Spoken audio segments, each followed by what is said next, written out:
let's move on now to the Jacksonville Jaguars in our rookie preview series, where Ryan and I, we will break down why this rookie will have the biggest impact for the Jacksonville Jaguars in the 2023 season. But before we do that, if you have not already, hit that subscribe button and also ring the bell to get notified whenever we create new content.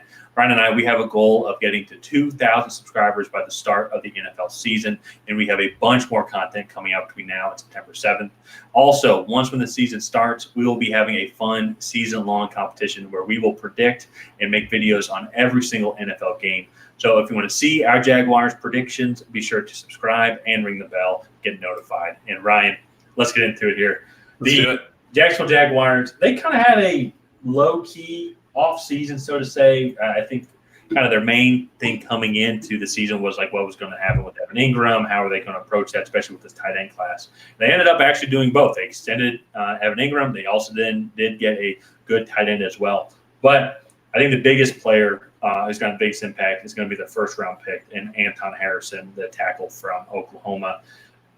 Largely to just because of losing Jaron Taylor, but also to Cam Robinson is not going to be with the team for the first 6 games, I believe. It's 6 games. 6 games. So he's going to be starting out at the right tackle position. Walker Little's going to start out at the left tackle position. I like both of those guys. It's going to be interesting here just to see with this. You were losing your 2 starting tackles from last year. So there's just those question marks. How is the offense going to adapt that to this new look? And so to put that in perspective, there was a lot of turnover on the Bengals offensive line at the beginning of last year. And the Bengals started out 1-3. No, I think 2-2. 2-2. Okay. Yeah. It was not a pretty 2-2. I'd have to go back and double check. It still worked out for the Bengals in the end for the most part. And so, but I see your point. But then also then, too, the Jags were kind of one of the surprises of the season last year where they made it all the way to the AFC divisional round. And so now they're kind of having a little new look offensive line. And so Luke Fortner right now, I believe he did start for them. I'd have to go back and double check, but he's coming into his second year as well. So it just brings in those questions of just like what is the offensive line chemistry is going to be. And in this Doug Peterson offense, and then Trevor Lawrence is like trying to continue the big strides that he made last year. Just making sure that your offensive line is solidified and competent is crucial for this team who has all the momentum going their way. They're in a weak division. They want to make sure that they have another home playoff game and make it even farther potentially in the playoffs. So Anton Harrison's performance is, I think, of the biggest factor compared to the other rookies that they drafted in this year's draft.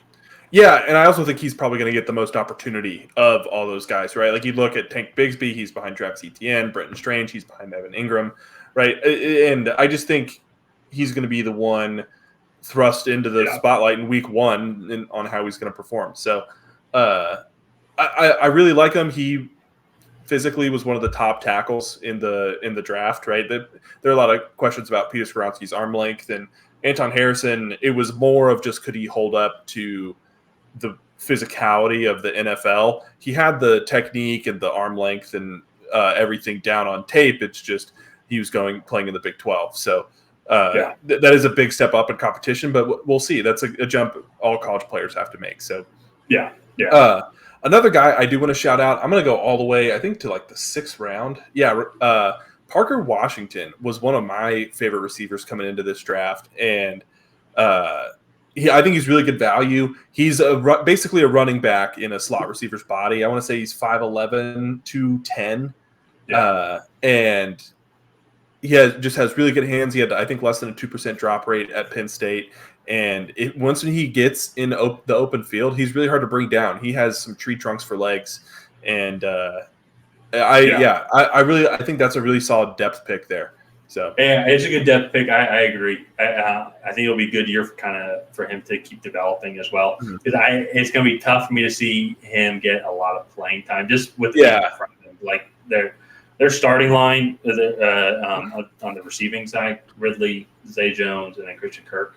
I mean that's already pretty formidable. And then Evan Ingram, you got to put in front of him too as just a pass catcher as a whole. So I see what you're saying there as well. Yeah. So. It's going to be fun to watch kind of how all these rookies develop. We already mentioned on the offensive side, but even defensively, like how Tyler Lacey and them are going to do. Because they had a lot of later day 3 defensive picks. So in general, though, it all starts with Anton Harrison, just like with a lot of things in football. It starts with the offensive line, and then it goes down from there. Yeah, but let's go ahead and wrap up this video here. If you guys have not already, please go ahead and like and subscribe. Leave a comment down below on who your favorite Jags rookie is going to be to watch in 2023. And other than that, we will see you guys next time.